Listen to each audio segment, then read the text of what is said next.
And that is why all creative humans, no matter what their field of creativity is, in their field of creativity, they have the ability to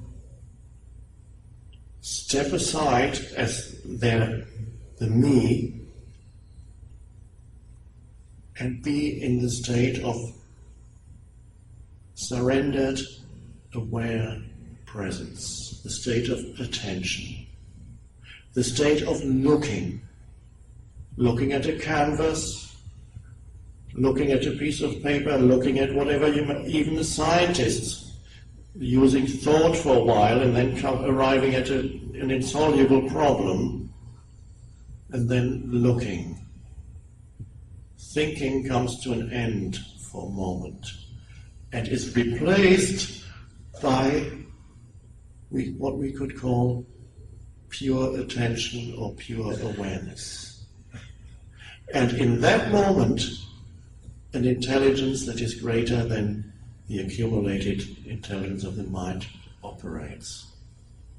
And in that moment, the creative impulse comes, and the creative impulse always comes from somewhere beyond the little person, the little me. And the little person subsides when you allow this moment to be completely and give it your full attention. The two go together. You allow what is to be and you give what is your attention. That is the awakening of unconditioned intelligence in you, and that is when your life suddenly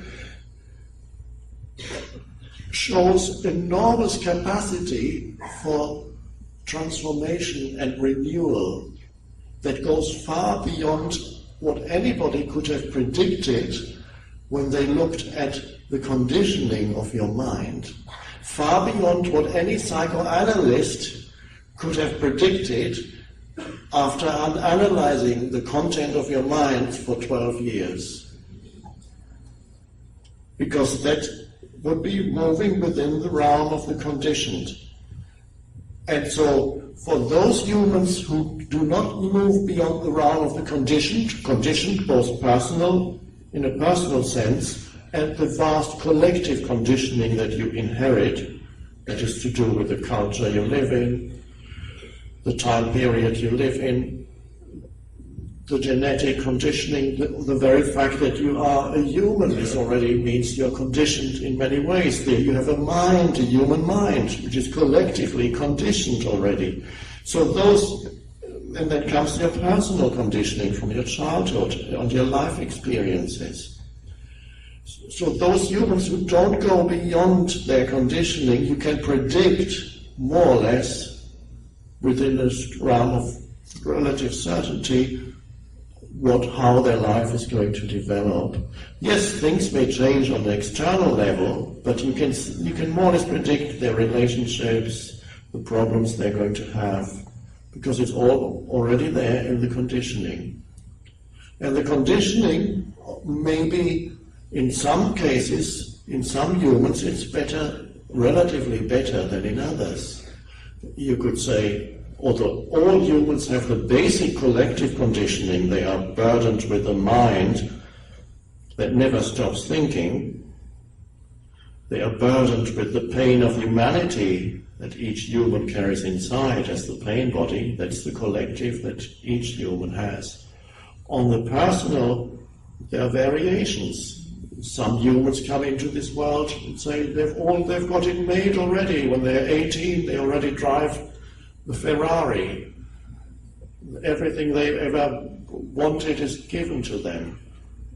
Well, if you look at their life, you may find it wasn't all that great to have that.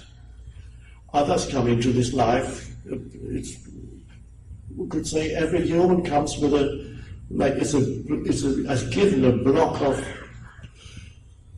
piece of wood and say, here, that's your conditioning. And some blocks of wood look already quite nice. I can work with that easily, can make that.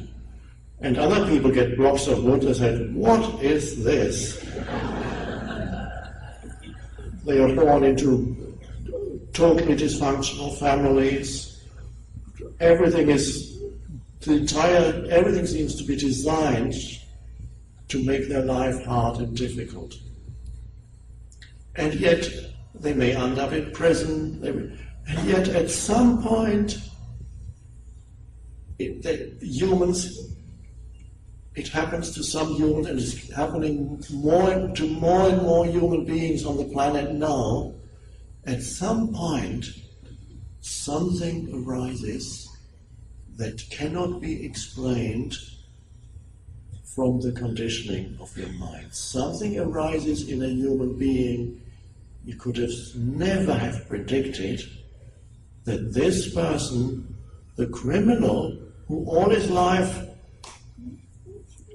committed crimes, ended up in prison, spent 10 years in prison, and suddenly, through the suffering became so unbearable, suddenly the story, the life, the I that is identified with me and my story collapsed through surrender because the suffering was too much. And there was simply the isness of this moment. And I have received quite a few letters from people in jail who have experienced this very same thing. Suddenly becoming free of the me, of the heaviness of identifying with me and my story. And what's left then? A field of aware presence. Yes, they're still sitting in a prison cell, but they are no longer deriving their identity from the story that says, this is what they've done to me, or this is what life has come to, this is how life has treated me unfairly, this is what these bastards have done to me, they've put me in here, and I've been in here for 12 years, I'm going to be in another 20 years. And the story that is around, I have failed, everything failed, my whole life is totally awful. It's an unpleasant story.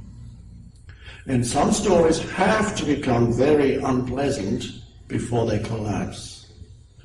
Or not necessarily collapse, before you withdraw your identification from it.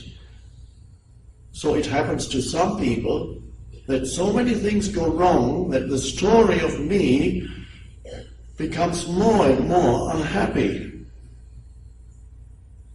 One thing, and this is how traditionally people have had the spiritual realization of who they are beyond the story. It's only when the story collapsed or became so unpleasant and heavy that they could not bear it anymore.